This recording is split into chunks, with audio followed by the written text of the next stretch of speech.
द्वापार युगातली आपल्या भारतातील सौराष्ट्र देशात घडलेली. तेथे एक राजा राज्य करीत होता.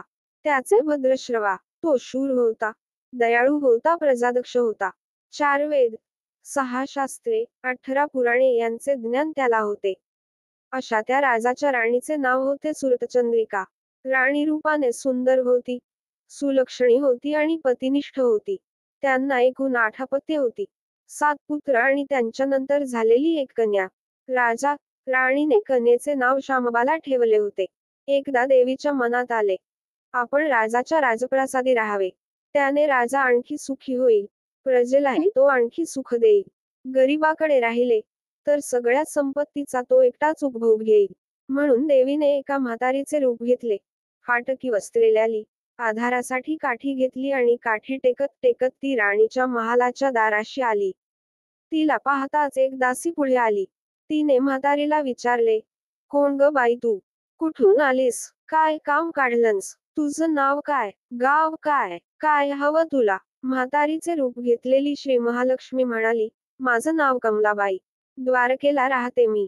तुझ्या राणीला भेटायला आले. कुठे आहे ती? दासी म्हणाली, राणीसाहेब महालात आहेत. त्यांना सांगायला गेले तर त्या माझ्यावरच रागावतील. तुला त्या कशा भेटतील? तुझा अवतार पाहून तुला त्या हाकलूनच देतील. तू इथेच थोडा वेळ आडोशाला थांब. म्हातारीला राग आला. ती संतापून म्हणाली, तुझी राणी गेल्या जन्मी एका वैश्याची पत्नी होती. तो वैश्य फार गरीब होता. त्यावरून त्या दोघांची नेहमी भांडणे होत. नवरा तिला मारहाण करी. ह्या त्रासाला कंटाळून एक दिवस ती घर सोडून गेली आणि जंगलात उपाशी तापाशी भटकू लागली. तिची ती अवस्था पाहून मला तिची दया आली. मी तिला ऐश्वर्य, सुख आणि संपत्ती देणाऱ्या श्री महालक्ष्मी व्रताची माहिती सांगितली. त्याप्रमाणे तिने ते व्रत केले. तिच्या व्रताने महालक्ष्मी प्रसन्न झाली. तिचे दारिद्र्य संपले. तिचे घर संपत्ती समृद्धीने भरले. तिच्या जीवनात आनंद भरला. मृत्यूनंतर लक्ष्मीव्रत केल्यामुळे ती दोघे पती पत्नी लक्ष्मी लोकात वैभवात राहिली. या जन्मी त्यांचा जन्म राजकुळात झाला आहे. देवीच्या कृपेने ती आता राणीपदावर बसली आहे. म्हातारीचे बोलणे ऐकून दासीच्या मनात जिज्ञासा निर्माण झाली. तिने म्हातारीला पाणी दिले, नमस्कार केला आणि म्हणाली, मला सांगाल ते व्रत? मी करीन ते नेमाने. उतणार नाही, मातणार नाही, घेतला वसा टाकणार नाही. म्हातारीने दासीला लक्ष्मीव्रताची माहिती सांगितली. मग ती उठली व काठी टेकीत निघणार. तेवढ्यात राणी तरातरा महालातून बाहेर आली.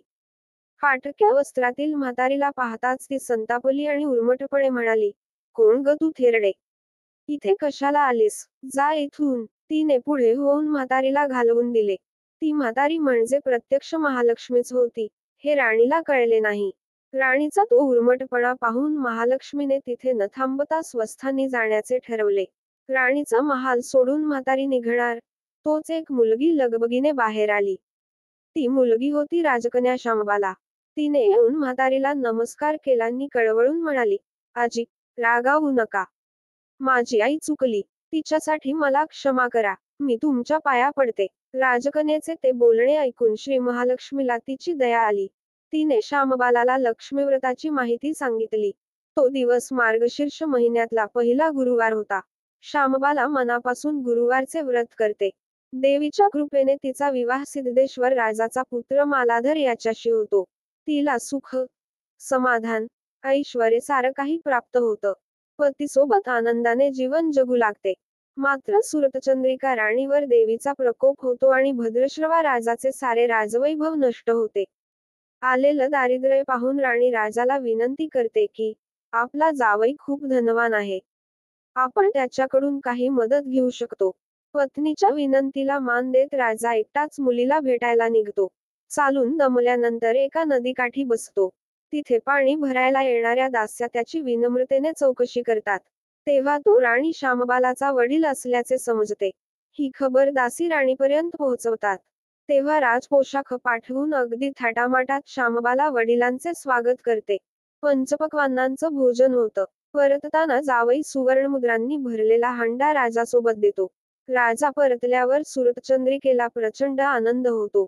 मात्र हंडा उघडताच त्यात कोळसे दिसतात. नशिबाला दोष देत असेच काही दिवस निघून जातात. मग सुरतचंद्रिका एक दिवस मुलीच्या सासरी जाते. तो दिवस मार्गशीर्ष महिन्यातील शेवटचा गुरुवार असतो. त्या दिवशी श्यामबालाने महालक्ष्मीचे व्रत केलेले असते. तिला मागचा जन्म आठवतो आणि त्यानंतर ती पुन्हा लक्ष्मीचे व्रत करू लागते. त्यानंतर तिला पुन्हा ऐश्वर्य प्राप्त होते. राजा आणि ती आनंदाने जगू लागतात. काही दिवसांनंतर श्यामबाला आपल्या माहेरी येते, तेव्हा राणीला कोळशांनी भरलेला हंडा आठवतो. त्यामुळे तिचे कोणत्याही प्रकारचे आदरातिथ्य ती करत नाही. याउलट अपमान करते. सासरी परतताना तिला काहीच देत नाही.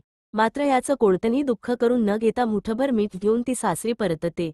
सासरी आल्यानंतर पती मालाधर तिला विचारतो, माहेरून काय आणलंस? त्यावर ती उत्तरते, मी तिथेल साराणले आहे. याचा अर्थ काय?